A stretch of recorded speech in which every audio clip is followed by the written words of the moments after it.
प्रिय विद्यार्थियों, मैं डॉक्टर एतराम सिंह लोक प्रशासन विभाग का विभागाध्यक्ष बोल रहा हूँ। और आज आपको जो बात होगी वो राज्यपाल के पद, शक्तियाँ एवं भूमिका की विवेचना के बारे में उल्लेख करेंगे। तो इसमें संक्षिप्त रूप में इसमें जो उल्लेख किया गया है कि भारतीय संविधान का अनुच्छेद 153 जो कि राज्यपाल के पद की जो व्यवस्था है उसका उल्लेख इसमें किया गया है। संविधान के 7वें संशोधन के बाद 1956 के द्वारा ये व्यवस्था की गई कि कई बार जो एक व्यक्ति है उसको भी दो राज्यों के राज्यपाल का पद सौंपा जा सकता है। संविधान के अनुच्छेद 155 की अगर हम बात करें तो उसमें राष्ट्रपति को यह अधिकार प्रदान किया गया है कि वो अपना जो राज्यपाल होगा उसकी नियुक्ति की करेगा और उसके प्रसाद पर्यंत अनुच्छेद 156 के अनुसार अपने पद पर वो बना रहेगा।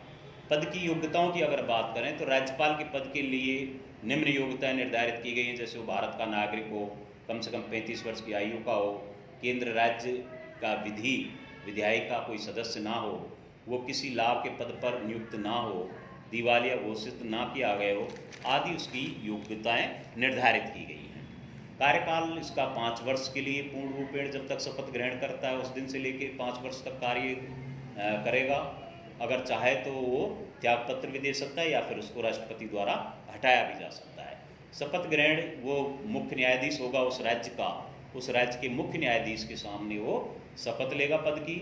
वेतन और भत्ते उसको प्रदान किए जाएंगे जिनका निर्धारण संसद में बनाए गए कानूनों द्वारा ही किया जाएगा। इस दरमियान उसकी जो सुविधाएं या उसके वेतन भत्ते उनमें कोई किसी प्रकार की कोई कटौती नहीं की जाएगी। राज्यपाल की पद की जो शक्तियां हैं उनकी अगर हम बात करें तो संविधान में इस बात का स्पष्ट उल्लेख किया गया है कि किसी भी कार्य में मुख्यमंत्री और मंत्रिपरिषद की जो सलाह मशवरा के आधार पर ही राज्यपाल द्वारा कार्यों का निष्पादन किया जाता है। और वैसे वो केंद्र और राज्य के मध्य एक कड़ी के रूप में कार्य करेगा क्योंकि वो राष्ट्रपति के द्वारा नियुक्त किया जाता है। और संविधान अनुच्छेद 163 फर्स्ट में इस बात का भी उल्लेख किया गया है कि राज्यपाल को कुछ विवेकाधिकार शक्तियों का भी प्रावधान रखा गया है जिनको वो मुख्यमंत्री के साथ साथ राज्य के राज्यपाल की जो शक्तियां हैं उनके अधिकार के बारे में अगर हम बात करें तो इनके अनुसार वो 2 प्रकार की शक्तियों का प्रयोग कर सकता है, जिसमें वो नंबर 1 वो मुख्यमंत्री और उसके मंत्रिपरिषद की सलाह या सहायता भी ले सकता है और वो दूसरे नंबर की जो प्रयोग है वो अपने स्वविवेक के अधिकार पे भी कार्य कर सकता है। उदाहरण के लिए इसकी जो निम्न शक्तियां हैं उनमें जैसे कार्यकारी शक्तियां हो या विधायी शक्तियां हो। कार्यकारी शक्तियों का जहाँ तक अनुच्छेद 154 की अगर हम बात करें तो इसमें कार्यकारी शक्तियों का उल्लेख किया गया है कि जितने भी राज्यपाल के नाम से जो कार्य किए जाएंगे या किसी भी कर्मचारियों द्वारा या अधीनस्थ कर्मचारियों द्वारा वो राज्यपाल के नाम से कार्य किए जाते हैं। विधायी शक्तियों में राज्यपाल व्यवस्थापिका का प्रमुख होने के नाते विधानसभा के किसी भी समय उसको अपना जो भी सदन दोनों किसी राज्य में दोनों सदन हैं तो उनको संयुक्त रूप से संशोधित कर सकता है। और अगर किसी राज्य में एक विधानसभा ही है तो उसका भी साधारण निर्वाचन जब होगा तो उसके बाद आम चुनावों के बाद उसका उद्घाटन भाषण भी राज्यपाल के द्वारा दिया जाता है। अगर बात करें वित्तीय शक्तियों की तो वित्तीय शक्तियों के अंतर्गत भी राज्यपाल को वित्त के संबंध में वार्षिक वित्तीय विवरण विधानसभा में के समक्ष जो प्रस्तुत किए जाते हैं उसका भी उल्लेख किया जाता है।